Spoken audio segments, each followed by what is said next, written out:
నువ్వు ఉంటేనే ఉంది నా జీవితం, ఈ మాట సత్యం. నువ్వు జంటైతే బ్రతుకులో ప్రతిక్షణం సుఖమే నిత్యం. పదే పదే నీ పేరే పెదవి పలవరిస్తోంది.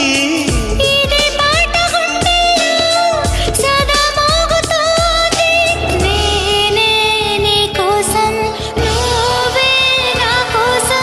ఎవరేమి అనుకున్నా దేవుడు కరుణిస్తాడని, వరములు కురిపిస్తాడని నమ్మలేదు నాకు నీ ప్రేమే దొరికే వరకు. స్వర్గం ఒకటుంటుందని